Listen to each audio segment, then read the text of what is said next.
Yes, welcome everyone here to the Smash Sports Show right here on Smash FM here on a Friday here in Melbourne. Because let's go across to our friends over in the US, and of course we're heading to Maryland in particular. And of course, speak to the Laura, of course, lacrosse team, and of course we've got a very special guest on the show. Of course, she is from down here in Melbourne, but of course she's now over in the States at the moment playing the sport of lacrosse. Because she's also from the Footscray Lacrosse Club as well. Because her name's Georgia. She joins us right now. Thanks, Georgia, for joining us. No worries, anytime. No worries. Well, tell us, how's it been so far in the season at this stage of the year? So just at the moment, we're just playing 4-ball. So basically it's pre-season. So we've just been doing a couple of scrimmages against some teams. We played UNC, Maryland, Florida, JMU. They've all been going really, really well. The team's going along really, really well. We're all molding together awesomely. I think we're all quite similar, so it just makes it so much better. You might as well tell us, when's your actual season starting? I think it's starting in around February. Okay. I might be wrong, but I think it's spring. Yeah. Another 4 months before then. I guess, are you going to be doing something very similar, like you already have for the next 4 months heading up to the actual season? So from here on out, we're not actually going to be playing any other teams. We're solely just going to be playing scrimmages like against each other. I'm not too sure why that is, but yeah, our 4-ball's over, so we're not playing any other teams. You managed to catch up with your other Footscray teammates who's over there in the States at the moment as well. I think she's not too far from where you are actually, in Bonnie.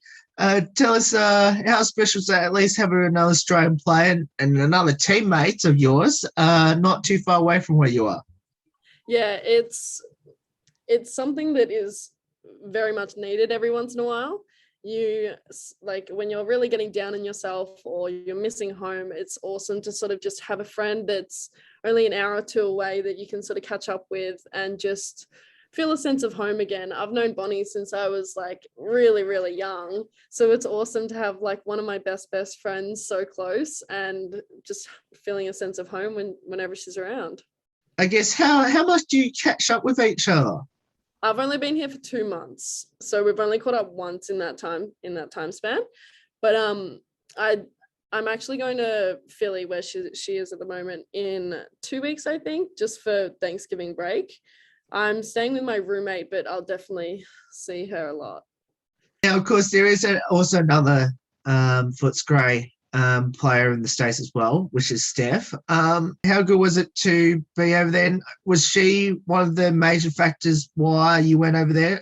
So there were many different factors for like me going over to me coming to America, and definitely the people that have gone before me were a major factor. So some of the names like Sarah Mollison, Beck Lane, Theo, all of those people, and Steph were really helpful and really supportive with my journey over here and definitely pushed me. Talk a bit about your coach now. Tell us a bit about your coaches and what have you learnt from them in your 2 months since you've been there? So I've already been coached by Jen before for the under-19 Aussie team. She's an awesome coach. I think everyone has always looked up to her since they were really, really young. I know for a fact that she was one of my idols growing up playing lacrosse. Dana Dobie, another big name in lacrosse. She is amazing. She's still playing now. And like, I just love watching her play because she's so, she's really good with the in-tight balls and just finishing. Tell us, you mentioned obviously you're the only Australian on that team at the moment. I guess, have the rest of the team welcomed you in with open arms? 100%. I can say it for 100% guaranteed. Like they've been the most like welcoming team I have ever experienced in my life. I genuinely feel like they are my sisters. They are my family. Like they have been so friendly. I have had so many people and like parents as well come up to me saying like, if you have nowhere to stay, like you can stay with us. Like everyone has been so friendly. Have you gone back to any of those, families to visit or even to, stay? I haven't yet, but I'm going to my roommate's house for Thanksgiving, so that's going to be fun. A little bit about your lacrosse journey. Obviously, last time we had you on the show was, as we spoke about before we came on air, was 6 years ago in a grand final victory for Footscray when you were only 15. Tell us a bit about your lacrosse journey. Yeah, so I would like to say I've come a long way since then. I've gotten a little bit taller. I can actually sort of catch and throw a little bit better. But yeah, I've played for a couple of Victorian teams since then. I think maybe want to say like 6 Victorian teams since then. I've played for Australia, won a bronze medal, and now I'm trying out for the senior Aussie team. So I'd like to say I've come pretty far. Yeah, definitely chasing my dreams though. And you might as well tell us, where did it all start and why did you choose it for everyone who missed out on the interview 6 years ago? Yeah, so my brothers were playing lacrosse maybe since I was like 6 years old. My dad got them into it, and I was sort of always hanging around lacrosse. Like I had a lacrosse stick in my hand, but I wasn't playing yet. I got basically recruited by the under 12 boys team. And then I was only playing with the boys for maybe a year or two before I then went to play with the girls as well. And then I just got hooked, didn't leave. You might as well tell us, what position do you play on the field? And if you had a preferred position where you like to convince the coaches to put you, where would that be? So at the moment for Loyola, I'm a straight attacker. I would love to just see how I went in the goals. I think I'd just be amazing at it, but I would never actually play it. But I think it'd be really, really fun. Have you ever tried at practice? I have actually, and I wasn't too bad. Okay. You mentioned about one of your highlights a moment ago. Obviously, representing Australia and get a bronze medal there. Do you have any other highlights that stands out to you throughout your lacrosse journey? Obviously that's a big one to top, but in the weeks post the World Cup, that's when Jen Adams reached out to me and asked if I wanted to come to college. And I think that 2 months between going to the World Cup and then being recruited as a hound obviously were just such a big turning point in my life. And I think without that 2 months, like I obviously wouldn't be where I am now, but I think it was just a really big sort of change and like 180 in my life. Do you miss home, or does it help for the fact that Bonnie's over there as well? I definitely miss home. I miss my dogs. I miss my mum, my dad, my brothers, but it definitely helps having some other Aussies over here. Like Jen sort of relates, and then there's Bonnie coming over. Like it really, really helps having those people. I don't know what I'd do without them, but sometimes you just miss your own bed at home or miss your own family. What does the sport of lacrosse mean to you, especially being there over in the States? I know it sounds cheesy to say, but it genuinely means the world. Like if I didn't have lacrosse, like I wouldn't have the friends that I do today. I wouldn't have met all the people that I have met over here. Like I wouldn't even be over here. I think it's just opened so many different doors for me, and it's made me grow as a person as well. It's taught me that like you need to be friendly. You need to, you need to be vulnerable with your teammates, and it's just really important.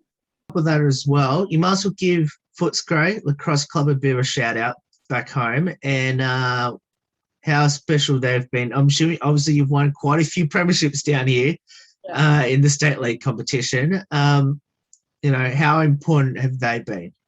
Yeah, well, obviously I wouldn't be here where I am without them. They were definitely one of the biggest stepping stones to getting me where I am. I've made lifelong friends from that club. They are supportive, they are friendly, like they are amazing, as well as being a very, very good lacrosse team. I think last World Cup we had 8 players in the World That's Cup right. from Footscray. If you're looking to get into lacrosse, you shouldn't have to look anywhere else but Footscray. Very good, very good. You answered my next question I was going to ask. So, well done. My next one is: do you have any short and long-term goals in the sport of lacrosse? Short-term goals, obviously, like building connections with the team here at Loyola. Keep making friends, and obviously like trying to get as much game time as I possibly can. Long-term goal, next 4 years, I at least want to win at least one NCAA championship. Big thinker. Long term, I'd love to make sort of a living out of lacrosse. Like I would love for it to sort of somehow involve my daily job. Finish off a couple of lighthearted questions about your teammates there at Loyola. Firstly, who had the most embarrassing moment so far this season or at practice, and what was it? Today we were playing just a round robin of like a baseball sort of game, but it was with one of those big bouncy balls. One of the girls got hit right in the face trying to catch it. It was funny. She laughed it off, but yeah. Who's the comedian, the best singer, the best dancer on the team? Ooh, best dancer, it's got to be Daryl Ann. Best singer, that's a good one. Everyone sings so bad. So everyone is a very, very bad singer. I think from the snippets I've heard, I would have to say Chase Boyle. We've got a couple of comedians. I'd like to probably say Reagan, Livy, Sid Black's pretty funny. And then I'd also like to toot my own horn. I think I'm pretty funny as well. Is anyone into their TikToks? And if so, is any of them TikTok famous? Yes. So we actually have one girl that's very, very tech savvy. She does all of the Loyola women's like YouTube page. She's also, I would say, TikTok famous. Her name's Reagan. She's really, really good with the camera. I don't know why she's famous, but she is. I always ask these next 3 questions when I have Aussie players on the show that are over there in the US.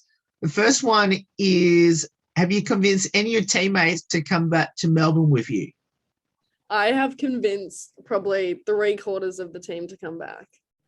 All of them are so keen to sort of see where I've come from and just experience Australia.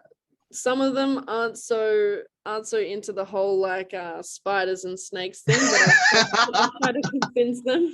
I've tried to convince them that that's not everywhere, and that's sort of only really in the outback. But now my next one is: how's the Aussie accent going? We're around your teammates there at Loyola. Well, the funny thing is, I think mine hasn't wavered at all. I don't think, but my teammates, they every time I say no, like no, they'll scream and be really dramatic and be like no, and just like really make fun of me. But it's all in love. Americans love that no word for us. The next one is: have you convinced any of your teammates that we have kangaroos as pets? Yes. On the daily, I convince them that we do or don't have certain things. Like we'll be sitting at dinner and they'll be like, oh, do you have this back there? And I'm like, no. Like they'll ask, do you have cows over there? And I'm like, no. And like they'll be convinced. I could tell them anything and they would be fully convinced.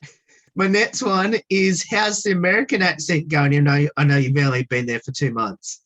Well, I think back home, like I used to just like mimic the American accent anyway. Like I'd just make fun of it, but not like seriously having an American accent. So I think when I'm over here, if I mimic the American accent, people would think I'm starting to switch and not have my Australian accent anymore. So I try not to do it, but sometimes I just slip up and I do it. And they're like, oh my God, you're turning American. And I'm like, no, I'm not. Like, I'm messing with you. I have to ask, do you have a pre-game superstition or ritual? Well, all of us, every time we enter or leave the change room, we have a sign that is dedicated to someone that's passed away. And we just give it a little tap every time we enter or exit the change room. I did mention before about winning premierships back home. Is there one that sticks out to you the most? Probably the most recent one that we won, which was 2019, I think. It was just like, it built up. It built up like from maybe 2 years before. And it was just like a relief, I think. Like everyone was just so relieved that we finally like pushed it over the edge and finally actually won. Anyone back home who don't understand the rivalry between yourselves and Newport, and it seems like every single year it's Footscray Newport. I guess how real is that rivalry between yourselves and Newport? It is very real. One of my best friends actually plays for Newport, and every year when grand final time comes around, we'll be fine up until the game, and then after the game we might not talk for a couple of weeks. It gets pretty bad. Like you could have like a lifelong friend on that team, but like after the game, if it doesn't go your way, like sometimes it make or break a friendship. Being over in Maryland at the moment, have you had a chance to actually you must tell us whereabouts is Loyola in Maryland? So it's Baltimore, Maryland. So I'm not too sure where that is. I just know the city. Yeah. But yeah, I've traveled into the city for a little bit. We actually went as a team to a pickle party. So it was like a pickle festival. Okay. Yeah, so it was everything pickles. They had like deep fried pickles, pickle pizza, pickle everything. I haven't really been like sightseeing yet, but I need to get around to that. Yeah, it's been pretty busy this fall. We had like 20-hour lacrosse weeks, plus like midterms and all that. So hopefully I get some time coming up. Well, Georgia, thank you so much for getting up your time to join us. It's been so long since we last had you on the show, which was 6 years ago now. And hopefully all goes well for you over Loyola. And hopefully if I come over to the stage, hopefully I'll catch up with you and Bonnie. When all three of us are in the same city. But hopefully all goes well. And please send our best wishes to your teammates over there in Loyola. Thank you so much. No worries. And that's Georgia Hatch there joins from the Loyola women's lacrosse team. Of course, we'll put their schedule up once it's out, and of course, especially getting closer to the season, of course, in February. There's more on the Smash Sport show right after this. Don't go away here on the 10th year celebration.